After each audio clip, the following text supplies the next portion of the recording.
Assalamualaikum warahmatullahi wabarakatuh. Semangat pagi sahabat belajar kelas 5. Jumpa lagi di semester 2 pada materi di kelas 5, yaitu tema yang ke-6, panas dan perpindahannya. Subtema yang pertama, suhu dan kalor pada pembelajaran yang pertama. Bagaimana adik-adik, sudah siap untuk belajar hari ini? Yuk, sebelumnya kita simak tujuan pembelajaran yang akan kita capai.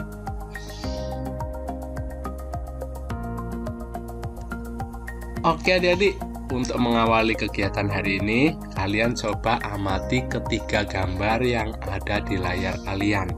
Ya, ada gambar seseorang yang menggunakan jaket dan sarung tangan. Kemudian ada gambar ibu yang sedang menjemur pakaian di siang hari. Dan ada gambar sebuah panci yang sedang dipanaskan untuk memanaskan air. Nah, kira-kira apa saja ya persamaan dari gambar ini? Dan gambar manakah yang paling sering kalian lihat dalam kehidupan sehari-hari di sekitarmu? Mungkin berbeda-beda ya jawaban setiap kalian. Jadi ketiga gambar ini persamaannya kira-kira apa adik-adik? Betul sekali, persamaannya adalah sama-sama membutuhkan energi panas atau menghasilkan energi panas. Yang pertama ini, tubuh kita juga bisa menghasilkan energi panas. Kemudian yang kedua, matahari sudah jelas ya merupakan sumber energi panas yang paling besar di bumi. Dan yang ketiga, gambar kompor yang sedang digunakan untuk merebus air adalah juga membutuhkan atau menghasilkan energi panas. Nah, sekarang untuk lebih jelasnya, yuk kita bersama membaca bacaan berikut ini. Kalian simak dan pahami dengan baik. Sumber energi panas. Benda yang dapat menghasilkan energi panas disebut sumber energi panas. Sumber energi panas dapat kita jumpai di alam. Salah satunya adalah matahari. Matahari merupakan sumber energi panas yang terbesar. Semua makhluk hidup memerlukan energi panas matahari. Energi panas matahari membantu proses pembuatan makanan pada tumbuhan yang disebut sebagai proses fotosintesis.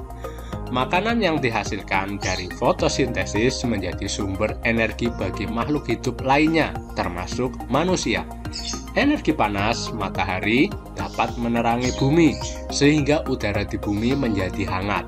Dalam kehidupan sehari-hari, energi panas matahari dimanfaatkan dalam berbagai kegiatan manusia.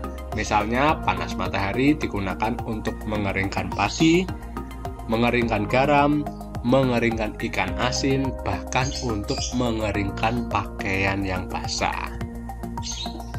Cobalah kamu gosokkan kedua tanganmu selama 1 menit. Apa yang kamu rasakan? Sekarang, ambillah sebuah mistar plastik. Kemudian gosok-gosokkanlah pada kain yang kering selama 2 menit. Lalu sentuhlah permukaan mistar plastik itu. Apa yang kamu rasakan? Setelah kamu melakukan 2 kegiatan tersebut, apakah kamu merasakan panas? Coba yuk kita coba. Paling tidak yang pertama, yang tanpa menggunakan alat, gosokkan kedua tanganmu. Terus digosokkan selama 1 menit. Betul sekali, pasti energi panas tersebut dapat dihasilkan ketika terjadi gesekan antara 2 benda. Pada kegiatan di atas, gesekannya yang terjadi adalah antara kedua telapak tanganmu. Dan gesekan antara mistar dan kain dapat menimbulkan energi panas. Selain matahari dan gesekan antar 2 benda, energi panas juga dapat diperoleh dari api. Pada zaman dahulu, orang mendapatkan api dengan cara menggosokkan 2 buah batu yang kering sampai keluar percikan api. Selain itu, nenek moyang kita dahulu menggunakan kayu kering, lalu digosok-gosokkan dengan tanah yang kering sampai keluar api. Ternyata, gesekan 2 benda, 2 batu kering, dan gesekan antara 2 kayu kering dapat menghasilkan energi panas berupa api. Saat ini, api mudah dihasilkan dari korek api dan kompor. Oke adik-adik, yuk temukan informasi yang terdapat pada bacaan yang sudah kita baca tadi. Yang pertama, apakah yang dimaksud dengan sumber energi panas? Tepat sekali, sumber energi panas merupakan benda yang dapat menghasilkan energi panas. Kemudian, sebutkan paling sedikit 2 sumber energi panas yang kalian ketahui. Ya, jelas sekali ya. Contohnya tadi matahari dan api adalah sumber energi panas. Bila kalian mengetahui sumber energi panas lainnya, kalian bisa catat sendiri ya. Selanjutnya, manfaat apa saja yang didapatkan makhluk hidup dari matahari? Banyak sekali ya adik-adik ya ini ya. Energi panas matahari dapat membantu proses pembuatan makanan pada tumbuhan sebagai proses fotosintesis. Matahari juga dapat membantu manusia seperti mengeringkan padi, mengeringkan garam, mengeringkan ikan asin, dan untuk menjemur pakaian yang basah. Dan kemudian tunjukkanlah cara sederhana untuk membuktikan adanya energi panas di sekitar kita. Jelas tadi sudah kita praktikkan sebentar, menggosokkan kedua tangan, menggosokkan mistar plastik pada kain yang kering. Selanjutnya, bagaimanakah cara nenek moyang kita untuk mendapatkan api? Benar sekali, nenek moyang kita menggosokkan 2 buah batu yang kering sampai keluar percikan api. Selain itu tadi juga nenek moyang kita menggosokkan 2 kayu yang kering atau kayu dengan tanah yang kering sampai bisa mengeluarkan percikan api. Mengapa api sangat penting dalam kehidupan manusia? Tepat sekali adik-adik, api dapat digunakan untuk berbagai keperluan seperti memasak, menjadi pengganti lampu, untuk kegiatan api unggun, atau sekedar untuk menghangatkan tubuh. Nah, sekarang yuk coba kita lengkapi tabel berikut dengan kegiatan kalian yang menggunakan sumber energi panas. Di buku sudah ada contoh kegiatan menanak masi. Kegiatan ini menggunakan alat panci dan kompor.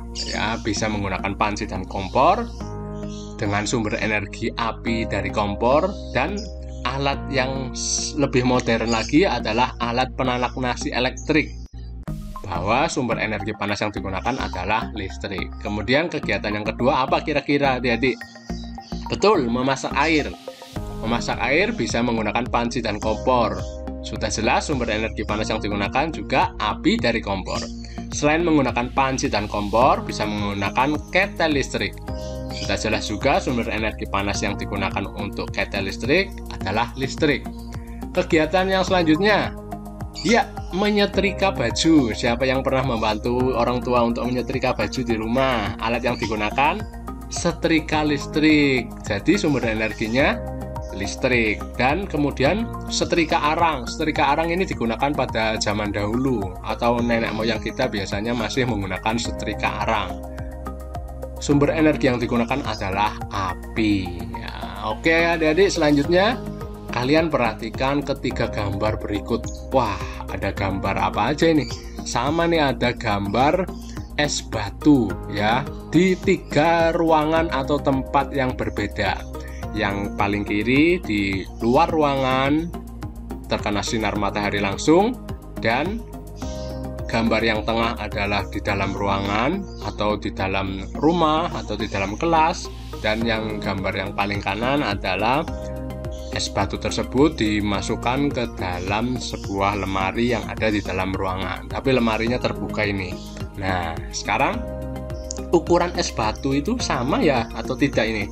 Tepat sekali, ketika es batu tersebut memiliki ukuran yang sama. Kalian coba bisa praktekkan juga secara nyata di lingkungan kalian ya. Kalian siapkan es batu dengan 3 ukuran yang sama, kemudian letakkan di 3 tempat yang seperti dicontohkan di gambar. Kemudian, manakah es batu yang akan mencair terlebih dahulu? Nah, jika kalian sudah mempraktekannya pasti tahu. Yang mencair lebih dahulu adalah es batu yang diletakkan di luar kelas di bawah sinar matahari langsung. Kemudian yang berikutnya, mengapa? Tepat sekali, karena matahari sebagai sumber energi panas dapat menyebabkan perubahan es berubah menjadi air. Ketika es berubah menjadi air atau mencair, membutuhkan energi panas. Jadi semakin besar energi panas yang ada, bisa lebih semakin cepat untuk perubahan proses mencairnya tersebut. Dan selanjutnya yang terakhir, kesimpulannya apa adik-adik? tepat sekali. Sumber energi panas dapat menyebabkan perubahan pada benda. Pada kegiatan di atas terjadi perubahan dari benda padat atau es menjadi benda cair atau air. Bagaimana? Kegiatan hari ini sangat mudah untuk dipahami, bukan? Oke, sampai jumpa pada pembelajaran-pembelajaran berikutnya. Tetap semangat belajar, tetap giat dalam belajar, dan selalu percaya diri. Terima kasih, sampai jumpa. Wassalamualaikum warahmatullahi wabarakatuh.